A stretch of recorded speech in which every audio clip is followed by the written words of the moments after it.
지난 일주일 동안 우리 무너진 것에 대한 기도를 특별 새벽 기도를 통해서 했습니다. 계속 동안 그 방치하고 있는 오래된 그런 죄악들 또 무너졌던 것들 그대로 내버려두는 우를 범하지 말고 우리에게는 그 기도라는 유일한 우리만의 방법이 있지 않습니까? 아무튼 계속적으로 살다 보면 세워질 때도 있고 무너질 때가 있는데 오랫동안 내버려두지 마시고 즉각적으로 무너진 것들을 불같은 기도로 다시 타올려 또 세우시는 그런 신앙적인 모습이 있어야 됩니다. 특별 새벽기도 이제 끝났다고 기도를 멈추는 게 아니라 그것이 하나의 처음 시발점이 돼서 계속적으로 연결되는 그런 계획들, 내 안에 어떤 기도의 불이 꺼지지 않는 그런 결단들이 있어야 됩니다. 하나님 앞에 나와서 엎드리는 거, 이거 성도에게 이렇게 큰 은혜가 어디 있겠습니까? 대부분의 우리 인생의 문제는 하나님 앞에 나와서 엎드리기만 하면 거의 다 해결함을 얻는 게 맞습니다. 또 우리는 그것을 분명히 믿고 있습니다.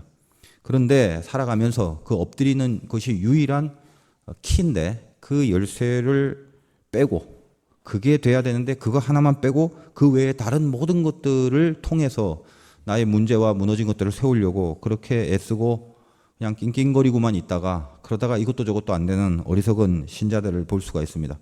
엎드리는 게 먼저라는 거 아무튼 잊지 마시고 다른 모든 것들도 중요하지만 먼저 엎드리고 나서 그 다음에 하는 고민, 그 다음에 하는 대책 그런 것이 하나님 안에서 이제 의미가 있다는 것입니다.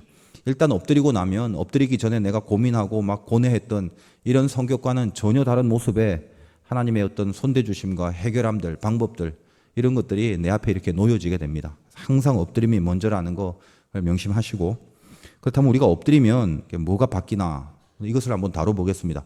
전체 본문을 요약을 해본다면 모세와 아론에게 이제 반란을 일으켜서 당을 짓고 거역하는 그런 무리들을 하나님이 심판하시는 거고 그 심판하는 과정 가운데 이 모세의 엎드림이 하나님의 심판을 모면케 하고 이스라엘 백성들을 다시 온전하게 이끄는 그런 어떤 위기 가운데 구하는 그런 장면들입니다.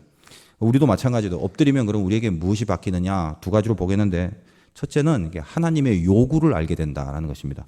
요구라는 거예요. 하나님의 요구. 1절에 보니까 레위 증손 고핫의 손자 이스할의 아들 고라와 루벤 자손 엘리압의 아들 다단 아비람 그리고 벨렛의 아들 온이 당을 지었다. 그리고 이스라엘 자손 총회에서 택함을 받은 자 회중 가운데 이름 있는 지휘관 250명과 함께 일어나서 모세를 거스리니라. 이 250명은 굉장히 그 영향력을 끼칠 수 있는 상당한 그 저명 인사들이겠죠. 근데 모세와 아론들을 거스리는 반역에 동조를 하게 됩니다. 근데 여기 보니까 고라, 루벤 자손 그 여러 가지 그 이야기들이 있는데 일단 이 장면이 언제 일어났는가라는 것을 우리가 생각해 볼 필요가 있습니다. 이스라엘 백성들이 애굽을 떠나서 초창기에 일어난 반란이 아니라 이 광야 생활을 쭉 해왔던 이 광야 말년에 일어난 사건이에요. 이것이. 그러니까 여기가 주는 그 메시지가 있습니다. 우리가 인생 가운데 익숙해질 때가 있죠. 시간이 많이 흐르고 지나서. 근데 그 익숙함이 줄 때는 그 장점을 줄 때도 있지만 그 단점을 줄 때도 있다라는 거예요. 그 익숙함 자체에 죄성이 분명히 있습니다.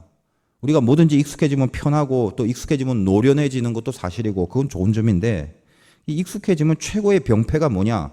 초심을 잊어버리는 거예요. 처음 마음을. 그래서 여기 지금 당을 지은 고라는 원래 모세와 사촌지간이에요. 굉장히 친하단 말입니다. 그러니까 시간이 흘러서 서로 익숙해진 것도 있지만 원래 관계 가운데도 익숙해져 있죠. 그러니까 이 익숙함이 이상하게 이 고라 자손에게 처음 가져야 될 이 고라는 레위 족속인데 이 레위 족속이 해야 되고 레위 족속이 가져야 될 사명의 초창기의 마음들 이것들이 점점점 익숙해지니까 그게 사라져 버리더라 이런 얘기입니다. 그 다음에 여기에 동조한 루벤 자손들이 있는데 루벤 어떤 사람입니까? 야곱의 아들 중에 장자였는데 그 야곱의 그 처 중에 한 명을 범하게 되죠. 아버지의 처를 범하는 이런 패악무독한 짓을 저지르고 그러다 보니까 영적인 장자권에서 이탈돼서 계속적으로 이렇게 다운되는 인생을 살지 않습니까? 그럼 자기 죄성을 깨닫고 어디서부터 내가 잘못되었는지 그거를 본인이 알아야 되는데 근데 시간이 자꾸 오래 걸리고 오래오래 시간이 지나다 보니까 이게 어떤 생각이 드냐면 이 죄의 감각이 희석되는 거예요. 그냥 내가 장자고 우리 족속이 최고인데 장손인데 근데 우리가 이 대우를 받지 못한다는 거죠. 이래서 되겠느냐. 그래서 고라와 함께 루벤 자손들이 다 이렇게 익숙함에서 이제 점점 시간이 흘러가니까 점점점 익숙해지면서 원래의 처음의 마음들, 회개의 심령이라든지 아니면 하나님 앞에 받았던 사명을 감당해야 되는 사명감이라든지 우리가 왜 가나안을 향해서 가야 되는 건지 이런 가장 본질적인 것들을 다 잊어버리고 있는 마음으로 당을 짓고 반역을 거스리고 있다 이겁니다. 가끔 뭐 보면 왜 사느냐보다 어떻게 사느냐가 중요하다는 말을 많이 하는데 저는 그 예수 믿기 전부터 사실 이 논리가 굉장히 마음에 안 들었어요. 아니 왜 사는지를 모르는데 어떻게 사는 것이 어떻게 세워질 수 있나요? 세상 사람들은 왜에 대한 것을 규명을 못합니다. 왜 사냐? 왜 존재하냐? 왜 숨쉬냐? 이거에 대하여 세상에서는 답이 없죠. 하나님 없이 이런 답을 어떻게 구할 수가 있겠어요? 그러니까 한계에 부닥치고 끽해야 어떻게에만 집중하게 된다는 것입니다. 그러니까 어떻게에 발악을 하게 돼요. 근데 한번 생각해 보세요. 왜가 없는 어떻게 이게 가능합니까? 왜라는 게 있어야 그 왜가 해결돼야 그 다음에 어떻게가 따라오고요. 자연스럽게. 그 왜를 뭐라고 하냐? 이걸 초심이라고 그래요. 초심. 그러니까 우리에게 이 초심이 없어져 버리면 왜 없이 이 어떻게만 계속 집중한다라는 거예요. 지금 제가 왜 하는 것은 영어로 why, 왜 그러세요 할 때 그 왜예요. 왜 사세요? 왜 예배 나오세요? 왜 성경 읽으세요? 왜 기도하세요? 그 초심이죠. 여러분 이 중에 혹시 교회 처음 오신 분이 있습니까? 오늘 이제 비긴 어게인이라고 추수감사절에서 새롭게 이제 뭐 오시는 분도 있겠지만 옛날에 신앙생활 하다가 이제 다시 또 결단을 하고 오신 이런 열매를 좀 거두는 그런 것을 기념하는 날이기도 하고 아무튼 사람마다 이 신앙의 패턴들이 다 이제 다르지 않습니까? 근데 적어도 이제 처음 오신 분들 여러분 모태신앙 말고 예수를 처음 믿고 처음 교회에 갔을 때 그때 마음들이 어땠어요? 그 처음을 초심이라고 하는데 저도 마찬가지입니다. 처음에 갈 때 교회 처음 들어갔을 때 제 마음에 어떤 색깔이 있었는지 지금도 좀 느껴져요. 여러분 이 중에도 이제 처음 온 사람들은 어때요? 뭐 이 교회가 어떤 교회인지 교회 구조가 어떻게 돼 있는지 지금 예배 자리에는 혹시 앉아 있지만 뭐 여기 식당이 있다는데 식당은 어딘지 뭐 어디로 가서 밥을 먹어야 되는지 뭐 화장실은 어디 있는지 모르죠. 그런 거. 잘 모르지 않습니까? 근데 다른 건 다 몰라도 어쨌든 어떤 마음이든지 간에 자이든 타이든 이 자리에 왔다면 적어도 어떤 마음이냐면 하나님이라는 거는 알죠. 교회는 하나님 믿는 데고 예수 그리스도 믿는 데 이 정도는 알고 왔잖아요. 그러다 보니까 이 자리에 앉으면서 처음 드는 생각이 하나님이라는 게 살아있을까? 하나님은 존재할까? 지금 내가 이렇게 예배 자리에 있는데 이게 내가 이제 앞으로 평생 하나님과 관계를 맺고 이 믿음을 갖고 있는 신자로서 과연 살 수 있는 것인가? 이런 생각들이 꽉 찬단 말이에요. 처음에는. 그걸 뭐라고 하냐면 초심이에요. 그래서 모든 초심은 항상 본질과 연결이 돼 있어요. 하나님의 생각을 하게 되고 하나님과의 관계를 묻게 되고 이게 처음 마음입니다. 그러다 보면 은혜가 충만하면 그 생각 때문에 막 기쁨이 있고 설레임도 있고 또 은혜가 좀 떨어지면 반신반의하기도 하고 할 수 있을까라는 의심도 회의도 들지만 그래도 하나님 안에서 고민과 갈등을 하게 된단 말이에요. 하나님을 놓치지 않는 생각 이런 초심이 있다라는 거예요. 그걸 본질이에요. 본질적인 마음들. 근데 이제 1년 다니고 10년 다니고 20년 30년 40년 계속 다니면 그런 생각보다는 비본질적인 것들이 훨씬 더 두드러지기 시작하죠. 왜냐하면 이미 다 겪었던 초심들이 익숙해지고 너무 익숙해지다 보니까 그게 중요한 걸 모르는 건 아닌데 어느덧 쌓여서 다시 말해서 왜를 추구해야 되는데 이 왜는 어느 틈엔가 없어져 버리고 왜보다는 어떻게 이런 게 보이는 거예요. 그래서 아주 오래 교회를 다니고 익숙해지면 교회에 딱 들어와서 하나님과의 이런 떨림, 긴장, 설렘보다는 야 오늘은 왜 날씨가 춥냐? 뭐 오늘은 사람이 많이 왔냐? 오늘은 뭐 내 자리에 누가 앉았냐? 뭐 오늘은 무슨 뭐 식당에서 무슨 국수가 나오냐? 오늘은 뭐 추수감사절인데 뭐 작년에 비해서 호박이 왜 기냐 저렇게 뭐 여러 가지. 그러니까 이런 그 쓸데없는 것들이 계속 보이기 시작한다는 거예요. 그러니까 내 안에 초심이 없는 건 아닌데 자꾸만 초심보다는 다른 것들이 어떻게 이거. 그러니까 이 초심의 마음이 희석되니까 이야기가 애초에 다 된 것 같고 지금 이 고라당들이 헷갈리기 시작하는 거죠. 3절 보세요. 그들이 모여서 모세와 아론을 거슬러 그들에게 이르되 너희가 분수에 지나도다. 회중이 다 각각 거룩하고 여호와께서도 그들 중에 계시거늘 너희가 어찌하여 여호와의 총회 위에 스스로 높이느냐. 지금 어떤 얘기입니까? 모세와 아론에게 왜 너희만 지도자고 왜 너희만 높냐? 우리하고 니네하고 다른 게 어딨냐? 그러면서 갑자기 뜬금없이 그 처음을 건드리는 거죠. 처음이 뭐예요? 이스라엘 백성들이 애굽에 있다가 이제 출애굽하려고 나왔는데 그 나오는 거 그 과정 가운데 다 알잖아요. 다 얘기된 거잖아요. 가나안을 목표로 한다. 하나님이 이 백성에게 약속 주었다. 그래서 모든 재앙에서 다 구원해주고 바다도 갈라주고 이 사건을 같이 겪었단 말이에요. 근데 무슨 생각을 합니까? 그때는 차라리 이렇게 반역하고 거슬리고 나 안 가겠다라고 할 바야 그냥 애굽에 있지. 그때는 애굽에 있으면 죽을 것 같으니까 살려달라고 다 쫓아 나와 놓고 얘기 다 된 약속인데 그 다음에 실실 시간이 지나니까 왜 나왔는지 어디로 가는지 니네가 우리를 앞에서 지도자고 인도자로 있는 게 그게 뭐 때문에 그러는지 그러면서 당을 짓는 거죠. 당. 그리고 이 당을 짓는 것이 특징이 뭐냐면요. 스스로 약점을 포장하기 위하여 제일 좋은 게 당이에요. 왜냐하면 혼자 뭘 하다간 덤탱이를 쓰니까 당을 딱 지어버리면 어때요? 자기가 죄인 줄 알고 그 죄에 대한 심각함을 분명히 느끼고 있음에도 불구하고 나 혼자 한 게 아니라 당이 했기 때문에 핑계대기가 좋죠. 훨씬 내 안에 책임이 전가되기가 유리하단 말입니다. 그래서 당을 짓고 이렇게 그룹을 만들어 놓으면요. 거기는 항상 보면 그래요. 교계 안에서도 마찬가지예요. 진리냐 비진리냐 당이 딱 되는 순간 그게 중요한 게 아니에요. 거기에 옳고 그름이 있는 게 아닙니다. 남는 거 하나밖에 없어요. 내 편이냐 네 편이냐 그거예요. 항상 그것이 우리에게 진리로 가는 길을 막게 하고 용기 있는 결단을 자꾸만 희석시키게 합니다. 저도 목회를 하면서 아주 처음부터 내 안에 조심하고 인생에서 굉장히 긴장하는 게 그런 거예요. 휩쓸리다가 진리를 까먹게 되는 거예요. 근데 인간의 구조라는 게 쉽지 않습니다. 스스로 그런 장치를 마련하고 그런 원칙들을 세우지 않으면 자꾸만 넘어갈 수밖에 없는 거예요. 그래서 여기도 이런 무리들을 만들어 놓고 괜히 엄한 사람까지 끌어들여 갖고 니네는 내 편이니까 여기서 이런 기치를 걸고 이 일에 이런 식으로 따라야 돼. 이렇게 만드는 거죠. 그러다가 결국 어떻습니까? 이제 나중에 이제 하나님 앞에 벌을 받게 되는데 하나님 앞에 당짓는 심리 그거 조심해야 돼요. 초심을 잊어버리면 어때요? 그 가장 중요한 왜, why, 뭐 때문에 왜 이게 없어지죠. 그러면 그때부터는 모든 게 하나님은 없고 인간적인 방법론만 갖고 골몰해합니다. 이 방법 저 방법 인간이 인간의 방법을 갖고 서로 부닥치니까 싸움밖에 안 일어나는 거죠. 왜가 없는 어떻게의 비참한 비극이 그거예요. 결국 싸움과 갈등이라는 거. 여러분 생각해 보세요. 이 자리에 앉아 있는 거 왜 앉아 있어요? 왜 교회를 다녀요? 그것이 내 안에서 획득되고 확보되지 않으면 그 다음에 따라오는 것들은 전부 다 허망한 것들밖에 없다는 거예요. 왜 앉아 있습니까? 왜 교회 다녀요? 왜 목사예요? 왜 장로예요? 왜 권사고? 왜 집사고? 왜 교사고? 왜 선교회장이고? 왜 성가대원이고? 왜 속장이고? 왜 인도자고? 익숙하게 만연해 있던 그 자리에서 왜라는 걸 다시 한번 생각해라는 거예요. 그걸 다 잊어버리고 나면 이 왜를 잊어버리고 나면 그 다음에 패착이 어떤 겁니까? 왜를 추구하면 하나님 바라보게 되지만 어떻게를 추구하면 사람을 바라보게 되는 거죠. 그러니까 결국 사람 앞에 상처받고 사람에 의하여 휘둘리다가 진리가 아닌 길로 걸어가게 된다는 것입니다. 여러분 이 중에도 교회 일 하는 분 많죠. 저를 비롯해서. 특별히 교회에서 어떤 일을 할 때 너무 상심하지 마세요. 너무. 그러니까 왜냐하면 아니 어떻게 이럴 수 어떻게의 방법은 너무나 다양해요. 그래서 어떻게가 자꾸 부닥치면 상처밖에 없죠. 근데 그때 뭘 봐야 돼요? 왜를 보라고. 왜 그러냐? 그거 하나를 붙잡으면 거기서 뭐가 생기냐?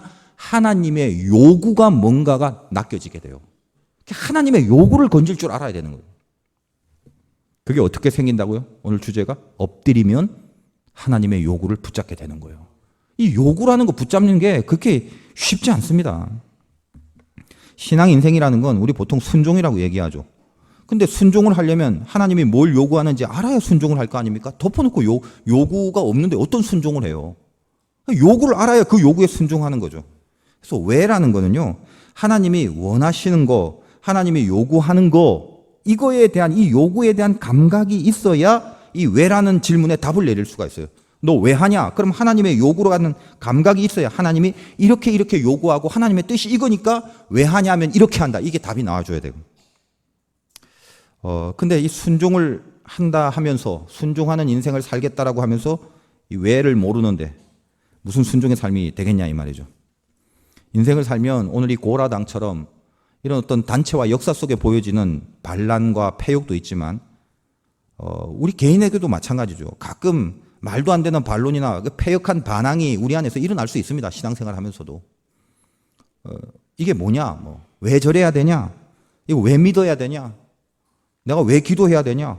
갑자기 그냥. 가나안과 약속, 그 약속이 나하고 뭔 상관 있냐? 내가 왜 꼭 글로 가야 되냐? 가만 보니까 믿음 안 갖고 불신으로 살아가는 사람도 잘만 되던데 나만 뭐 이렇게 한다고 이럴 필요가 있냐? 이런 거예요. 그런 것들이 다 뭐예요? 불신과 내 안에서 내면에 당을 짓는 거죠. 그리고 나서 쟤 보래요. 쟤는 저렇게 사는데도 잘 되잖아요. 근데 나는 뭐 예배 드리고 기도도 하고 이런데 하면 할수록 잘 안 되고 뭐예요 이거? 뭐 하려고 내가 믿음 생활해요? 자꾸만 신앙생활에 이 초심을 비켜나는 것에 익숙해지니까 본질을 자꾸 이탈해 가니까 원래 갖고 있을 하나님 앞에 떨림, 두려움, 또 하나님 앞에 붙들려야 되는 이런 모든 것 다 사라지고 내가 무엇에 순종해야 되는지 이 순종의 컨텐츠들이 내 안에 없어지는 거예요. 하나님의 요구에 순종하는 게 그게 신앙인데 하나님의 요구를 붙잡으려는 의욕은 하나도 없고 자꾸만 쓸데없는 것들을 보게 되고 쓸데없는 판단을 하게 되고 마귀가 주는 생각에 놀아나기 시작하는 순간 내가 처음 하나님 앞에 가졌던 마음들 어디론가 다 사라져 버리는 거죠. 그때 해야 되는 게 뭡니까? 우리도 다 연약하지 않습니까? 여기 고라당만 이게 욕할 게 아니라 우리도 마찬가지라고요. 내 안에서 이 내면에 어떤 반란들이 일어날 때가 있어요. 그렇게 뜬금없이 불현듯. 그리고 오랫동안 회복이 잘 안 되고 어떻게 해야 돼요? 하나가 없는 거, 엎드림이 없는 거, 엎드림. 또 방법은 납작하게 엎드려 기도하는 거, 그게 방법인데 오늘 이 방법을 모세가 취하지 않습니까? 이 상황 속에서 4절 보니까 모세가 듣고 엎드렸다가 그러니까 화내고 막 패고 막 벌 주고 이러지 않고 엎드렸다가 납작하게 기도하는 거예요. 그리고 엎드리니까 하나님 앞에 뭐가 보여요? 뭘 하나님이 요구하는지가 그때부터 보이죠. 그래서 모세가 이것을 풀어나는 과정이 얼마나 귀한 그 영적인 은혜가 있습니까? 4절 이후에 뭐라고 해요? 5절에 고라와 그의 모든 무리에게 말하여 이르되 아침에 여호와께서 자기에게 속한 자가 누군지 거룩한 자가 누군지 보이시고 그 사람을 자기에게 가까이 나오게 하시되 택하신 자를 자기에게 가까이 나오게 하시니라. 이렇게 하고 이제 뒤에 쭉 정리하면 향로를 하나씩 갖고 오게 됩니다. 분향단이라는 건 아무나 만질 수가 없어요. 성소에 쓰이는 기물이기 때문에 고라같이 레위 족속, 고나 레위 족속이죠. 제사장이나 레위 족속이 다루는 건데 그런 걸 갖고 나오란 말입니다. 너희들이 지금 가져야 될 책임, 너희들이 가져야 될 사명, 그거 다시 한번 인식시키는 작업이죠. 향로를 갖고 다 이렇게 서라. 하나님이 한번 판단하게끔 해라. 니네들 생각하지 말고 하나님의 요구에 한번 집중해봐라. 뭔지. 그래서 7절부터 10절까지 내용이 자, 이런 거예요. 굉장히 중요한 거죠. 모세가 엎드리고 기도를 통하여 붙잡은 거예요. 뭘 붙잡았냐? 하나님의 요구. 7절, 내일 여호와 앞에 향로에 불을 담아라. 그 위에 향을 두라. 그때 여호와께서 택하신 자는 거룩하게 되리라. 레위 자손들아, 너희가 너무 분수에 지나치느니라. 너희들이 분수에 지금 지나친 짓을 하고 있다. 왜? 8절에 모세가 고라에게 이르되 너희 레위 자손들아 들으라. 너희들 레위다. 고라라고 안 부르죠. 니네 레위야, 레위. 정신 차려. 9절, 이스라엘의 하나님이 이스라엘 회중에서 너희를 구별하여 자기에게 가까이 하게 하사 여호와 성막에서 봉사하게 하시며 회중 앞에 서서 그들을 대신하여 섬기게 하심이 얼마나 귀한 거예요. 남들이 아니라 너희는 레위로서 특별히 이 직분을 맡았는데 그게 뭐라고요? 너희에게 작은 일이겠느냐. 이게 얼마나 귀한 줄 아냐? 근데 니네들이 익숙해지고 시간이 흘러가면서 초심 다 잊어버리고 본질 다 까먹어버리니까 그렇게 귀하게 받은 레위의 직분과 이 레위의 역할을 어디론가 다 사라져버리고 엉뚱하게 하나님 앞에 패역한 반란을 일으키고 있지 않느냐. 니네들이 얼마나 귀중한 사람인데 그 얘기 지금 하는 거예요. 지금 제사장도 성전에서 제사를 드립니다만 레위 자손 없이 어떻게 제사를 드릴 수 있겠어요? 근데 이 레위 자손들은 제사장이 니네만 제사를 드리냐, 니네만 인도잖아 이거죠. 근데 거꾸로 말하면 제사장도 레위가 감당해야 되는 성전의 섬김과 이 귀한 가치들은 레위의 역할이지 제사장이 할 수 없는 거잖아요. 각각이 전부 다 중요한 것인데 이 초심을 다 잊어버리니까 자기에게 준 이 귀중한 가치는 어디론가 다 사라져버리고 여러분 인생도 하나님 믿고 얼마나 가치가 얼마나 귀중해졌습니까? 얼마나 많은 영광들이 여러분과 연결되어 있나요? 근데 그 다 없어져 버린 그게 하나도 안 보이는 거죠. 그러니까 마귀의 생각에만 딱 붙잡히게 되는 거예요. 그러니까 여기서 어떻게 이야기합니까? 모세가 엎드리고 기도를 하죠. 같이 맞서는 게 아니라 납작하게 기도를 하니까 드디어 깊은 곳에서 하나님의 요구를 끄집어내지 않습니까? 너희들에게 요구하시는 하나님의 요구는 너희들이 지금 하고 있는 것이 이렇게 중요하다. 이게 절대로 작은 일이 아닌데 잘 봐라. 하나님이 너희에게 주신 여건과 환경 그게 뭐냐? 그 안에서 순종을 요구하는 내용들이 있는데 왜 거기에 순종하지 않냐? 이거죠. 지금 하나님의 요구는요. 어디 무슨 오지나 선교지에만 있는 게 아니에요. 저기 가서 복음을 전하는 위험을 무릅쓰고 복음을 전파하는 사람들에게 하나님이 너는 이렇게 주의 나라를 전해라. 그런 하나님의 요구가 거기에만 있는 게 아닙니다. 우리로 하여금 하나님은 우리 각자에게 던져진 환경과 상황들이 다 있잖아요. 너희는 세상의 빛과 소금이다. 이렇게 얘기를 했지. 너희들은 무슨 가정의 빛과 소금이고 교회 안에서의 빛과 소금이고 니네가 원하는 행복한 상황 속에서만 빛과 소금이고 이렇게 말씀하시지 않았어요. 우리는 세상의 빛과 소금. 그 세상이 뭐예요? 때로는 마음에 안 드는 구석이 있는 환경에 처해질 수가 있죠. 뜻한 바대로 풀리지 않고 엉뚱한 것에 떨어져 갖고 망연자실할 때도 왜 없겠습니까? 분명히 하나님 앞에 기도를 하고 있는데도 내 원대로 되지 않아서 굉장히 황당한 조건 속에 들어갈 때가 있단 말이에요. 그때 이게 뭐야 하고 다 때려치우고 당짓고 폐역하고 반란을 일으키는 것이 아니라 그 정해진 환경 속에 어디에 가든지 그 세상에서 너희에게는 자녀이기 때문에 나의 요구가 있는 거예요. 요구가. 어려운 가운데는 어려운 가운데서도 해내야 될 하나님의 요구가 있고 평탄한 가운데는 평탄한 가운데서 해내야 될 하나님의 요구가 있는 거예요. 우리 개인에게 다 그 요구가 있어요. 승리가 뭐고 믿음이 뭐냐면 지금 내가 처해진 그곳에서 나를 향한 하나님의 요구가 뭔지를 선명하게 붙잡고 그 요구에 순종하는 승리를 해야 되는 거예요. 이게 우리가 해야 될 역할이에요. 근데 수틀리면 에이 관도라고 마음에 안 들면 요구고 순종이고 그게 뭐가 중요하냐? 내 뜻이 제일 중요하고 지금 내 바람대로 안 됐는데 이렇게 우리는 모든 것을 포기해버리고 죄짓고 살아가는 인생으로 전락한다면 여기 당 짓는 사람과 다를 게 뭐가 있냐 이 말이죠. 여러분이 지금 너무 익숙해져 버린 그것이 있을 것입니다. 아주 질이 멸렬한 오랜 고난이 있다고 칩시다. 고난이 익숙해져 있어요. 그래서 하나님 이 고난만 끝나면 내가 다시 한번 잘해볼게요. 이 어려움만 끝나면 이제 내가 다시 신앙생활 잘해볼게요. 이게 다 인본주의적인 생각인데 이해는 합니다. 왜 그런 생각을 품는지. 근데 하나님과의 만남은 내 형편이 다 좋고 편할 때 시작하는 게 아니거든요. 그럴 때 시작하는 건 다 인본적으로 시작하는 거기 때문에 또 형편 나빠지고 또 형편 이상해지면 또 거꾸로 진다고요. 언제 시작해야 진짜냐? 밑바닥 칠 때 시작하는 거 그게 진짜예요. 밑바닥 칠 때 하나님 앞에 바로 시작하는 사람은 끝까지 가는 경우가 굉장히 많아요. 근데 잠깐 괜찮을 때 반짝 다시 마음 잡고 시작하는 거 그거 다시 좀 지나면 반짝 또 꺼져요. 우리는 지긋하게 가려면 지긋하게 가장 밑바닥에서 그게 중요한 거죠. 그러니까 내가 굉장히 익숙한 어떤 엄청난 고난 속에 있다 할지라도 혹시 그게 평생을 그렇게 살아야 되고 평생 그곳에 있을지 아니면 하나님이 휙 하고 바람을 불어서 내일 당장 어디로 또 가버리는지 나에게 처해져 있는 환경과 조건이 언제 어떻게 변할지는 모르겠죠. 근데 그런 거는 신경 쓰지 말아요. 하나님의 소관이니까. 지금 내가 해야 될 게 뭡니까? 신자는 마땅히 항상 이 생각을 해야 돼요. 내가 있는 그 자리에서 그 익숙한 필드에서 하나님이 나에게 주신 초심 잃지 말고 나에게 걸려오는 하나님의 요구를 그때 그 당시 그 상황 속에서 순종할 마음으로 해내야 그걸 해내야 된다는 거예요. 이제 지금 이런 얘기를 한번 구체적으로 한번 생각을 해봅시다. 그러면 일주일 동안 아무튼 무너진 것 다시 세우려는 기도가 있었죠. 근데 다시 세워지기 바로 직전에 우리가 우리 편에서 해야 될 게 있죠. 그때 거기서 내가 물질이 무너졌습니다. 건강이 무너졌습니다. 그 무너진 그곳에서 그럼에도 나에게 그곳에 있는 나 하나에게 하나님이 요구하는 어떤 싸움이 있어요. 그거를 해내야 된다는 그 요구에 순종할 때 그 다음에 세워지는 것과 연결이 되는 거거든요. 그냥 세워지려고 바람만 있고 하나님 세워달라고 막 그렇게 요구하면 되겠습니까? 엎드린다는 것은 나에게 걸린 그 싸움과 그 요구를 내가 하나님 앞에 충족시키겠다라는 나의 결단이고 이 조건을 내가 만족시키겠다는 나의 의지인데 그게 기도인데 각자에게 그 요구를 놓치면 안 돼요. 근데 어떻게 해야지 그 요구가 선명해지냐? 엎드리는 거다. 엎드리는 수밖에 없다는 거예요. 이 기도하는 사람들도 기도를 많이 하다 보면 단계들이 있죠. 이 기도라는 게 하나님의 요구를 자꾸 발견하는 거예요. 저는 낚시 잘 안 합니다만 가끔 이렇게 낚시하는 그 맛을 알잖아요. 걸려드는 맛. 옛날에 그 군에 있을 때도 한번 이렇게 목사님들끼리 배를 하나 빌려갖고 이렇게 나갔는데 이렇게 낚시지 줄 같은 거 하나 주더라고요.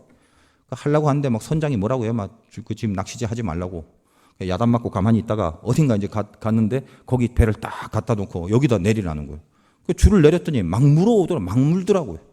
근데 그 막 무는 고기를 잘 한번 보세요. 그 고기가 쭉 보고 배 따라, 나 저 배 따라가야지 하면 한 마리가 계속 따라갔다가 그때 배가 멈춘 그곳에서 이렇게 딱 낚싯줄을 들여오는데 난 저거 물어야지 탁 물고 그렇게 올라옵니까? 그렇진 않죠. 그 밑에 숱한 고기들이 왔다 갔다 한다는 거예요. 우리 인생도 살면서 많은 일들이 왔다 갔다 해요. 근데 내가 납작하게 엎드리고 하나님 앞에 기도를 하면 내 인생의 낚싯줄에 하나님이 거는 싸움이 있어요. 탁 하고 걸리는 하나님의 요구가 있어요. 요구. 그걸 끄집어 올려야 돼요. 그걸 끄집어 올려서 거기에 순종을 할 수 있는 사람. 이게 기도하는 사람은 이 느낌을 압니다. 근데 우리가 연약하다 보니까 그렇게 탁 걸렸을 때 확 하고 그걸 해버려야 되는데 마음이 자꾸 연약하니까 어때요? 시간이 지나면서 좀 바뀌죠. 과연 하나님 뜻이 맞나? 그때는 그 결단을 했는데 자꾸만 약해지고 뭐 뜻이 아닌 수도 있는데 뭐 이러면서. 근데 한번 생각을 해보십시오. 그때 그렇게 하기로 하고 이것이 하나님의 요구라고 기도를 해서 얻은 결론이라면 하나님 우리 중심을 보시기 때문에 그걸 저질러 버리면 기도하고 저지른 거죠. 기도하고 하나님의 뜻에 하나님의 요구에 내가 순응하겠다라는 진심을 갖고 했기 때문에 그 다음에 그 결론이 어떻게 되더라도 그건 절대로 쓸모없는 게 아니게 되는 것입니다. 왜 그걸 했냐? 그 왜가 명확한데 그 다음에 그것을 하고 나서 어떤 결론이 있느냐라는 건 그건 따질 필요가 없어요. 그것까지 우리가 생각해서 이리 재고 저리 재고 그러면 안 된다는 거예요. 이 얘기가 뭐냐면 여러분 이해를 위해서 저는 개인적으로 무슨 많은 편지들이 와요. 근데 편지들 중에 거의 80%는 뭐 선교 구제 이런 거예요. 선교 구제. 그러면 저는 지금도 아무튼 나름대로 그 원칙을 갖고 계속 보긴 합니다. 근데 이게 참 귀찮을 때가 많아요, 실은. 근데 무슨 내용들이 하도 많죠. 근데 그런 많은 요구들이 막 이 물밑에 수없이 그걸 어떻게 다 건져요, 어떻게. 근데 기도하면서 이렇게 하나씩 보면 나에게 처해진 상황 속에서 나의 상황에 맞게 뭔가 하나가 턱 걸리는 게 있단 말이에요. 근데 기도를 안 하면 그게 보이지가 않아요. 기도를 하면 그때 탁 하나 걸려온단 말이죠. 그럼 그 걸려오는 것 갖고 싸움을 해야 되는 거겠죠. 저 같은 경우에는 예를 들면 뭐 무슨 설교하는 내용, 어디 집회하는 내용, 아니면 어디 뭐 구제해 달라고 오는 이런 수많은 것들이 있다는 거예요. 예를 들면 뭐 가장 최근에도 이 추수감사절 맞이하여 뭐 이렇게 어떤 교회에 뭐 사모님 아프시고 막 굉장히 어려운 사정에 이 추수감사절을 보내고 싶은데 이런 요청이 왔단 말이에요.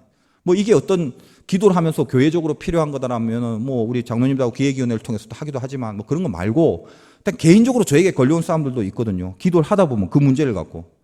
그럼 그때 이게 하나님의 요구라고 생각하면 무슨 일이 있다 할지라도 그것을 그 요구에 순종하는 모습을 보여야 돼요. 근데 인간이 연약하니까요. 저도 목사지만 마찬가지예요. 약간 뭐 바쁘고 시간이 없어서 그때 그렇게 정하고 결단했다가 하루 이틀 3일 지나면 이게 희석이 되기 시작하죠. 그 다음에 인간이라는 게 변화가 많이 돼요. 한 하루 이틀만 지나도 자기 상황이 또 확확 달라질 수가 있어요. 그럼 무슨 생각을 해요? 야, 이거 과연 하나님 뜻이 맞나? 뭐 이런다고 뭐 될까? 이런 거. 혹시 뭐 이것도 뭐 굉장히 뭐 뻔하게 뭐 좀 뭐 사기성이 있는 거 아니에요? 뭐 별의별 생각. 그러면서 잰단 말이에요. 잰다는 거. 그게 뭐예요? 나에게 걸려온 요구가 그때 순종하지 않는다면 그렇게 결국은 희미해질 수밖에 없어요. 근데 계속 기도를 하고 있는 사람은 어떠냐면 기도 속에 나에게 걸린 싸움들이 명확하게 다가옵니다. 그러면 그때는 재지 말고 그 요구에 순종을 해버리는 거예요. 그리고 나서 그 결론이 뭐든 예를 들면 제가 어딜 도왔다고 칩시다. 근데 그게 무슨 사기단체라고 쳐요. 극단적으로. 근데 그렇다고 제가 실수하고 제가 잘못한 건가요? 어렵게 결단하고 하나님의 요구에 내가 순종하려는 마음으로 한 건데 그 중심을 하나님이 보시지 이 바보 같은 게 사기꾼한테 당해? 이래요? 하나님이? 하나님이 그러시는 분이에요? 아니죠. 근데 우리는 하나님도 걱정 안 하는 걸 내가 걱정하고 있어요. 거기 가면 뭐 이게 안 되고 저게 안. 그러니까 하기 싫은 거고 순종하기 싫은 건데 다른 거에 핑계 대지 말란 말이에요. 우리에게 나만이 걸리는 요구가 있을 때 그걸 해내는 게 승리예요. 그게 정말 하나님을 믿고 정말 하나님을 사랑해서 하는 거라면 거기에 대한 결단과 용기와 자기 버림, 자기 희생이 나오게 돼 있어요. 기도하는 사람은 그걸 압니다. 지금 제가 말씀드린 게 뭔지 납득이 되는 사람은 기도의 경험이 있는 사람들이에요. 내가 해야 될 말들, 내가 해야 될 행동과 결단들, 이것을 하나님의 요구에만 맞출 수 있는 민감함, 엎드려짐에 가능한 것입니다. 모세가 이 어려움 속에 엎드리는 거 하나로 다 뽑아내잖아요. 너희에게 지금 필요한 게 뭔 줄 아냐? 얼마나 귀한 가치를 너희는 놓치고 있냐? 너희의 인생이 얼마나 귀한 건데 왜 엉뚱한 짓 하고 왜 다른 것에 쓸데없는 것에 집중하고 있냐? 이 얘기를 하는 거죠. 처해진 고라 자손, 레위 자손이 너희들에게 요구하시는 하나님의 그 말씀과 뜻에 순종해라.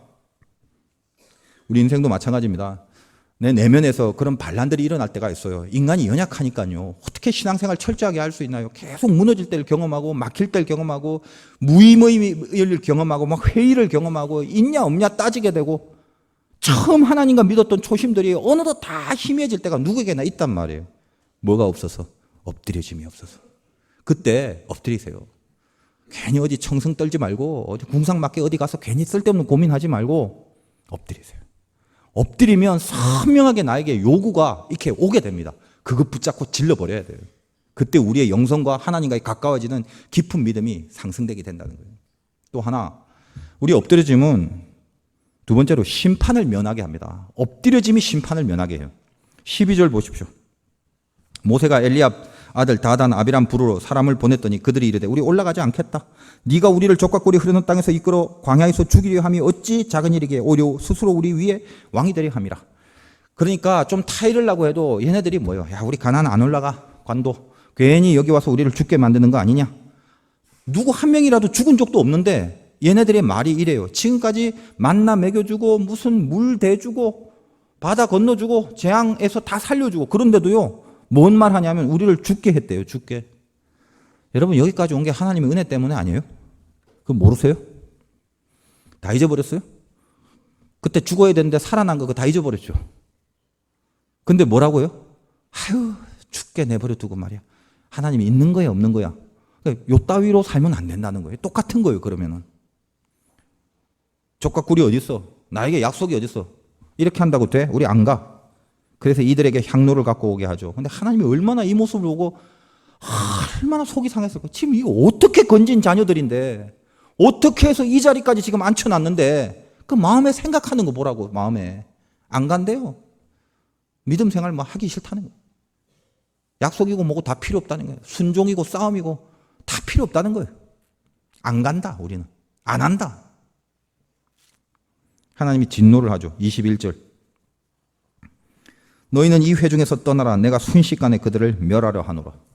도저히 보고 있을 수가. 아예 이 백성 전체를 완전히 쓸어버리려고 심판하시려고 한다는 거예요. 근데 22절에 그 두 사람이 또 엎드려 이르되.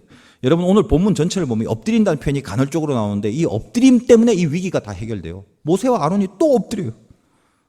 우리 같으면 어때요? 이런 패역한 무도한 사람에게 하나님 알겠어요. 나도 보니까 뭐 속상하고 하나님 마음이 이해됩니다.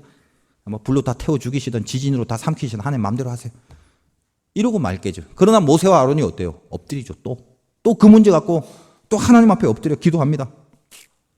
죄 없는 무리들이 있잖아요. 하나님. 이 백성들 다 전멸하면 어떡해요? 저 죄 짓는 저 대표들은 알겠는데 이 백성을 어떻게 하나님이 여기까지 이끌어 왔는데 이들을 어떻게 멸하려고 하십니까? 살려주세요. 이거죠. 그러니까 하나님이 뭐예요? 또 그 기도를 들으시고. 하나님이 굉장히 단순하세요. 아무튼 기도만 하면 이리저리 움직이죠. 하나님. 그거 잘 아세요. 하나님은 기도에 약해요. 아무튼 기도해서 안 들어주신 적이 없으니까 여러분이 아무튼 이 기도에 대한 인정을 받기만 하면 돼요. 하나님 앞에. 또 마음이 흔들리죠. 아니구나. 살려달라니 살려줘야겠죠. 그러나 내가 그럼 죄 없는 무리들은 심판하지 않을 거니까 너희는 저들을 다 떠나라. 다 떠나라. 21절 너희는 이 회중에서 떠나라. 내가 순식간에 그들을 멸하라 하노라. 가까이 있지 말고 떠나는 사람을 살려주는데 떠나지 않으면 안 된다는 거죠. 여러분 기도하는 사람들의 특징이 뭐예요? 악을 떠나는 거예요. 악을 떠나는 거. 우리는 기도를 안 하면 집단의 악이라고 생각하는 것을 심판하려고 도끼를 들고 대드는데 심판은 하나님께 있는 거예요. 엎드릴 줄 아는 사람은 악이다라고 생각할 때 떠나는 것이 최선의 방법이에요. 그게 내가 할 수 있는 최대라는 방법이에요. 맞서지 마세요.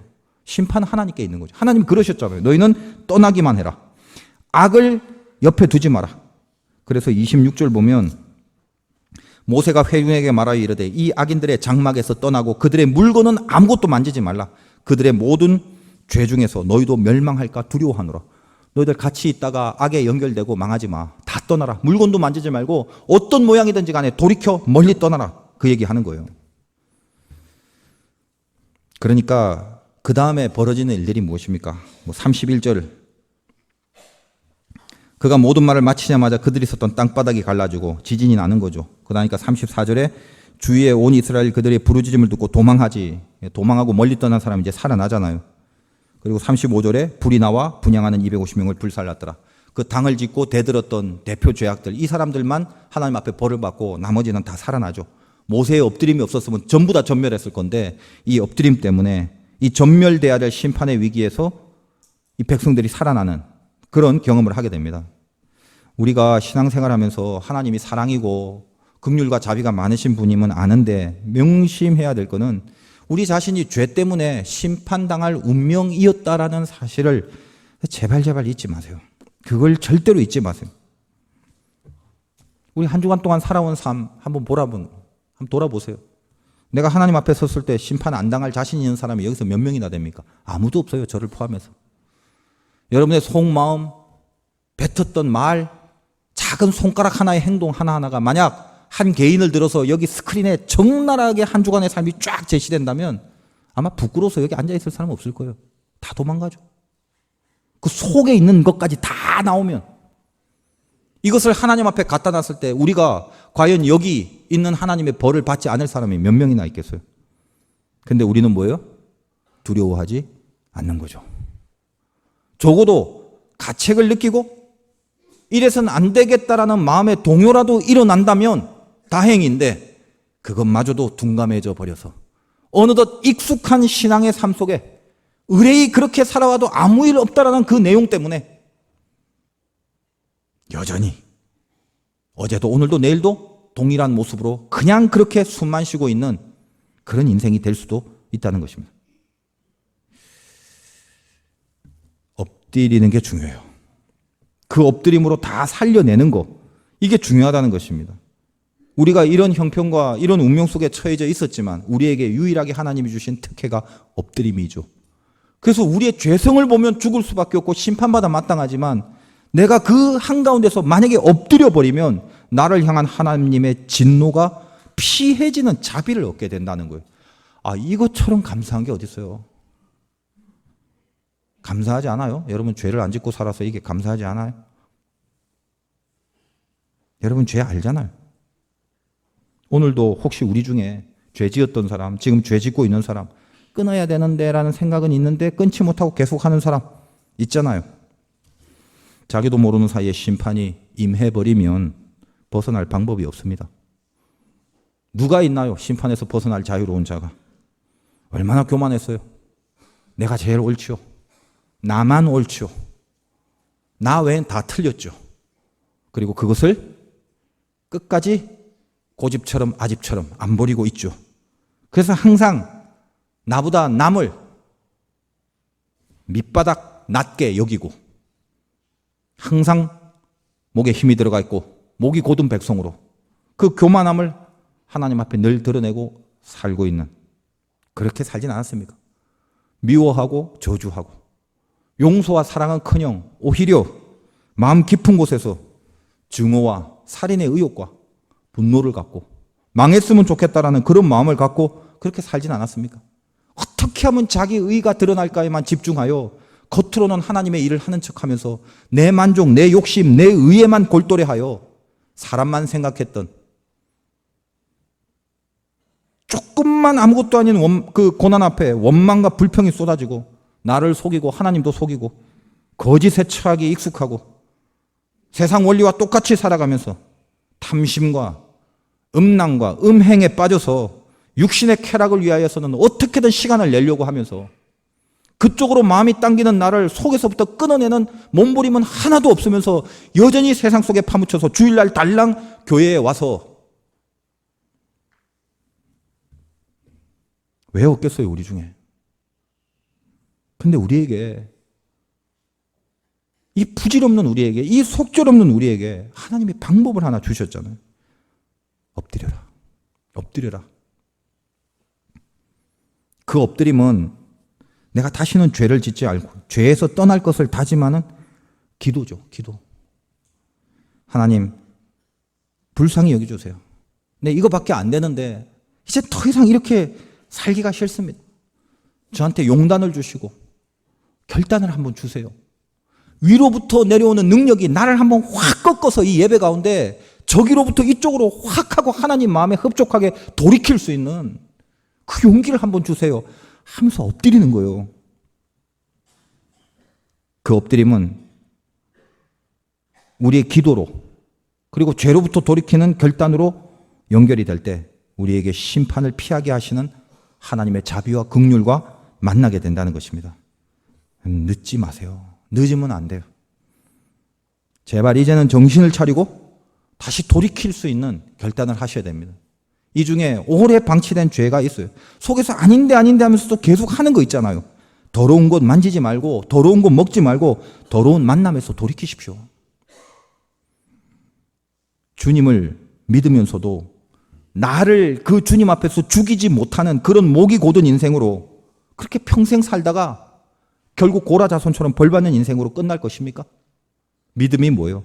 나를 죽이고 나를 계속 부인하는 거룩한 결단이 하나님 앞에서 자꾸 일어나는 거죠. 심판이 있다는 걸 철석같이 믿는 거예요. 하나님과 천국을 믿으면서 심판을 안 믿는다고요? 그런 아전 인수가 어디 있어요? 반드시 심판이 있습니다. 심판 없는 신앙은 없어요. 누구도 이 심판은 피하지 못해요. 그러나 기도는 피하지 못할 이 심판에서 나를 살립니다. 나는 하나님의 자녀인데 하나님 이제 더 이상 이렇게 살 수 없어요. 내 마음에 옷을 찢고 엎드리는 기도가 있는 한 절대로 하나님은 날 버리지 않는다는 거예요. 버림받은 것 같고 재기가 안 되고 회복이 안 되고 거룩함의 의욕이 다 상실된 그 바닥을 치고 있는 그 자리에서라도 다시 하나님 앞에 엎드려서 절대로 이대로 살지 않겠다라는 그런 엎드림만이 있으면 남들이 다 돌을 들고 치려고 하는 그 순간에게도 그 엎드린 그 여인에게, 그 죄인에게 다가가 하시는 주님의 말씀이 뭐예요? 내가 네 죄를 사할 테니 다시는 범죄하지 마라. 이 주님의 자비하심을 누리게 된다는 거예요. 여러분이 믿음이 있다는 게 뭔지 아십니까? 십자가 앞에서 자기를 부인하라는 말을 들으면 그게 그렇게 억울해지지 않게 되는 순간 믿음이라는 게 크기 시작하는 거예요. 믿음이 없으면 그 문제 앞에 나를 죽이라는 게 그게 얼마나 억울하게 나타나는지 몰라요. 왜 내가 죽어? 내가 죽을 이유가 뭐 있어? 저게 죽어야지. 믿음이 있으면 너를 죽이라는 말이 갑자기 샘솟는 평강으로 다가와요. 은혜를 받아서 그런 거예요. 주의 심장이 들어왔기 때문에 자기 부인이라는 코드와 주님의 자기 부인이 맞기 때문에 평안이 나오는 거예요. 이게 믿음이에요. 믿음.